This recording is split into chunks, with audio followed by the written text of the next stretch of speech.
Welcome back at 8:14. City Comptroller Brad Lander is back in New York after a whirlwind trip to D.C. to meet with White House officials. Yeah, the migrant crisis here in New York, a big reason for that very trip. So the comptroller joining us this morning in studio to discuss what it all means for the thousands of New Yorkers who are impacted by this. Comptroller, good to see you. Good morning. Great to be here. So let's begin with this high-stakes meeting, right, with senior level officials at the White House, your first meeting with them. The big question is what came out of it in terms of dollars, if at all. What did you go down there asking for, and what did you leave with? Yeah, so, we need two big things. We need more resources, and we need more effective coordination to help people get work authorization and get to work so they can land on their feet, move out of shelter. On the second, on coordination, things are actually promising. Federal government opened up a new clinic yesterday right here in Manhattan, not too far from here, at John Jay College, to make sure that folks who are eligible for temporary protective status, that's about 15,000 of the asylum seekers from Venezuela, can get it quickly, and we got to make that work better. On resources, it's more challenging because Republicans in Congress are blocking even supplemental funding for their own communities, like border communities. We need more money, but for that to happen, border communities are going to have to get more resources, and cities like New York are going to have to get more too. But did you go down there asking for a specific dollar amount?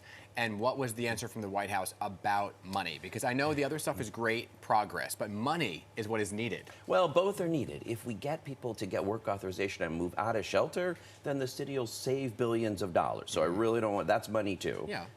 But you're right, we need the dollars. So, but look, just getting the $145 million that they've already allocated for us is proving to be a challenge, and so we've got to make sure that that money actually makes its way up here, which it has not yet. So I was pushing to figure out what do we need to do just to get the dollars up here that we've already been allocated, and then yes, how do we get more? I asked Tom Perez, who's senior advisor to the president, could we be creative? Can we look in places like Health and Human Services and Medicaid reimbursement? Could we get more money for our schools, since so many of the asylum seeker kids are in school?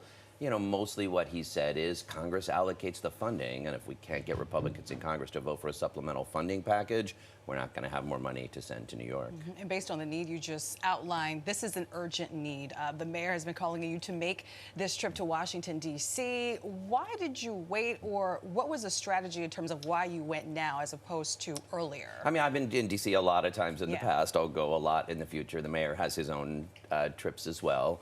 The reason I actually went down yesterday was with an invitation from the Secretary of the Department of Labor, Julie Su, to launch something called the Labor Rights Investors Network. New York City's pension funds are at the lead of helping make sure that workers are treated well by the companies that they work for.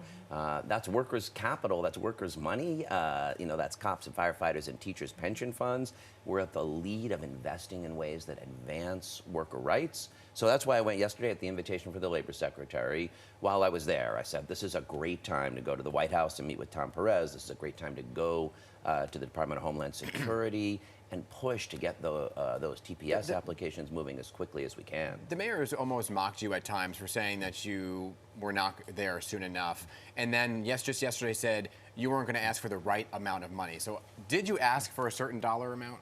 I think the mayor should worry about his own trips to Washington, and the mayor should worry about making sure that his administration's able to draw down the resources that we have been allocated. So yes, look, on the train down yesterday, I had a great conversation with Deputy Mayor Ann Williams-Isom. We're working real closely together on standing up that clinic to help folks get temporary protective status. So my asks are aligned with City Hall's asks. I guess the difference is, the mayor has often said he doesn't want to see so many asylum seekers and immigrants come here. I think immigrants are what make the thriving past, present, and future of this city. So I don't want a decompression strategy. I want resources from the federal government and coordination to help people get to work. So let's talk about the impact then without federal aid coming to New York. It sounds like that's the sticking point. Now, I know you're saying there's other things coming, but the budget is proposed some big cuts to New York City, right? When you look at those cuts in their totality, you're the chief financial officer. Do you agree with the cuts? Well, we have to make cuts in the budget. That is true. We face big out-year gaps because we started a whole lot of new programs against federal stimulus money, and the stimulus money has run out. We gave much overdue raises to city workers. That raised costs as well. So we do have to make wise reductions in spending. I just think there are places to look that would do less harm to New Yorkers than cuts to libraries or sanitation services. So I've recommended taking a real look at the $1.5 billion in claims against the city. The money that we spend as a result of lawsuits for special education services, we could spend more wisely. So we do have to make reductions, but I like to make them thoughtfully and carefully and not to the programs that working New Yorkers need the most. Right. And speaking of that money, that funding, as the city's controller, was there a mismanagement of the money? Because some people say that you can't necessarily blame where we are now as a result of the migrant crisis for some pre-existing budgetary issues. Well, it's not an issue of mismanagement. We gave big raises to city workers that they deserve and that they need, but that cost $17 billion over the course of the plan. We started great programs like Summer Rising with the federal stimulus dollars because that was great to be able to have more kids in enriching summer programs, but that was one-time money that's not being renewed. And then you add on to those things, as well as overspending in some of the areas that I mentioned on claims, to the money we're spending on shelter and services for asylum seekers. And yes, we're, not this year so much, but in the next year and the year after, we project spending a lot more money than we take in. Okay. So we have to reduce expenses and get the budget under control, but we can do it wisely and carefully and not with things that cut the programs New Yorkers need the most. We got to ask you one quick question here. There's a lot of rumors about who's going to run, if at all, against the mayor in 2025. Are you ruling out a run? I am focused on helping us meet the challenges we're talking about here. That's why I was in Washington yesterday. Now focusing on politics, focusing on, coordination with City Hall to help get the cuts done more effectively and address the asylum seeker crisis, and with more resources and better coordination from Washington.